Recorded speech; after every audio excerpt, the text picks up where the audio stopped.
আসসালামু আলাইকুম ওয়া রাহমাতুল্লাহি ওয়া বারাকাতুহু। সম্মানিত আল্লাহর প্রিয় বান্দাবান্দিরা, আপনারা সকলে কেমন আছেন? আশা করি আল্লাহ সুবহানাহু ওয়া তাআলার রহমতে আপনারা সকলেই ভালো আছেন। আমিও ভালো আছি আলহামদুলিল্লাহ।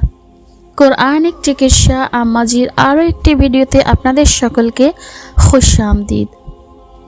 তো আজকে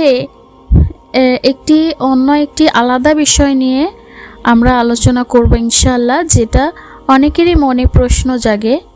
সেটা হচ্ছে যে রমাদানে জিন জাদুর সমস্যাটা বেড়ে যায় কেন? নর্মাল সময়ে যেমনটা থাকে তার থেকে কিন্তু রমজান মাসে এগুলো বৃদ্ধি পায়।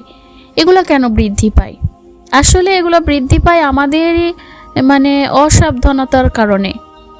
কেন কি আমরা এই বিষয়টা জানি না বা না জানার কারণে আমরা সাবধানতা অবলম্বন করতে পারি না, এই কারণে এমনটা হয়। তো এই বিষয়টা কেমন? বিষয়টা হচ্ছে যে রমজান মাস হচ্ছে কোরআন নাজিলের মাস, দোয়া কবুলের মাস, ইবাদত ও মুমিন জীবনের অত্যন্ত গুরুত্বপূর্ণ একটি সময়। হাদিসে এসেছে যে এই মাসে শয়তানদের শৃঙ্খলাবদ্ধ করা হয়। আল্লাহ সুবহানাহু ওয়া তাআলা মুমিনদের জন্য এই মাসে অধিক সওয়াব ও নিরাপত্তার ব্যবস্থা করেন। কিন্তু প্রশ্ন জাগে, চারপাশে যখন দেখি জিন জাদুর আক্রান্ত রোগীদের সমস্যা বেড়ে যায়, আগের চেয়ে তীব্র হয়, তাহলে শয়তান বাধা থাকা সত্ত্বেও এত কিছু কিভাবে ঘটছে? কেন আল্লাহ তাআলা এমন একটি ইবাদতের মাসে বান্দাকে এত বড় পরীক্ষার মধ্যে ফেলেন? এর উত্তর পেতে হলে আমাদের বুঝতে হবে যে রমাদানে একজন জিন জাদু আক্রান্ত ব্যক্তির ভিতরে কি ঘটে। এই মাসে ধারাবাহিক সিয়াম পালনের ফলে তার শারীরিক ইমিউনিটি যেমন শক্তিশালী হয়, তেমনি আত্মিক শক্তিও কিন্তু বৃদ্ধি পায়। এর ফলে কি হয় যে শরীরে বা আত্মিক জগতে গড়ে ওঠা যে রোগ বা রোগের ঘাঁটি, সেটা কিন্তু দুর্বল হয়ে পড়ে। জিনের তৈরি গিট, হুসুন বা দুর্গ বা শিহর, যেগুলো দীর্ঘদিন ক্ষতি করার উদ্দেশ্যে শরীরে স্থাপন করা ছিল, রমাদান এলে সেগুলো কিন্তু নড়বড়ে হয়ে যায়।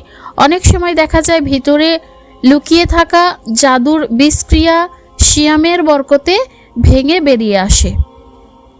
তো আমরা এই ব্যাপারে উদাসীন থাকতে পারি। আমরা মানুষ, আমরা তো এত কিছু জানি না। আমরা যারা সাধারণ মানুষ, আমরা কিন্তু এগুলো জানি না। তো এই জন্যই আমরা উদাসীন থাকি। কিন্তু জিন ঠিকই বোঝে যে রমাদান তার জন্য একটি চ্যালেঞ্জিং সময়, তাই সে চেষ্টা করে যে জাদুর নবায়ন করতে এবং নতুনভাবে ক্ষতি সাধন করতে। নিজের যে অবস্থানটা সে শরীরের মধ্যে তৈরি করে রেখেছে, সেটা যে নড়বড়ে হয়ে গেছে, সেই অবস্থানটাকে সে শক্ত করতে চায়। ঠিক যেমন প্রবল ঝড়ের আশঙ্কায় যেমন পুকুরের মালিক বাঁধ মেরামতের চিন্তায় থাকে, অথবা যাদের পাকা বাড়ি নাই তারা যেমন টালির ছাদ বা খড়ের ছাদ বানানো হয়েছে, সেগুলাকে কাঠামো করে ঠিক মতো ঝড় আসার আগে বা বৃষ্টি হবে, বর্ষা আসবে, সেগুলোর আগে যেমন ঠিকঠাক করার জন্য তারা নিজেদেরকে যেমন তৈরি করে, ঠিক জিন এবং যারা জাদু করে বা জিন শয়তান বা জিন জাদুকর, তারা কিন্তু ঠিক এরকমভাবে চেষ্টা করে যে তারা যাতে নিজেদের অবস্থানটাকে শক্ত করতে পারে। তো আমাদের অভিজ্ঞতায় এটাই হচ্ছে রমাদানের সমস্যা বেড়ে যাওয়ার একটি যৌক্তিক কারণ। আরেকটা গুরুত্বপূর্ণ প্রশ্ন প্রায় সামনে আসে, সেটা হচ্ছে যে ইবলিশকে বেঁধে রাখা হলে জিন জাদুর সমস্যা আসে কোথা থেকে? এটা হচ্ছে একটি ভুল ধারণার ফল। আমরা মনে করি যে সব শয়তানকেই আটকানো হয়, বা বাস্তবে বড় শয়তানদের সীমাবদ্ধ করা হলেও শয়তানের আদর্শ ও মিশন নিয়ে চলা অন্যান্য জিন শয়তান এবং মানুষ শয়তানকেও আমরা মনে করি যে আটকানো হয়, কিন্তু প্রকৃতপক্ষে তা হয় না।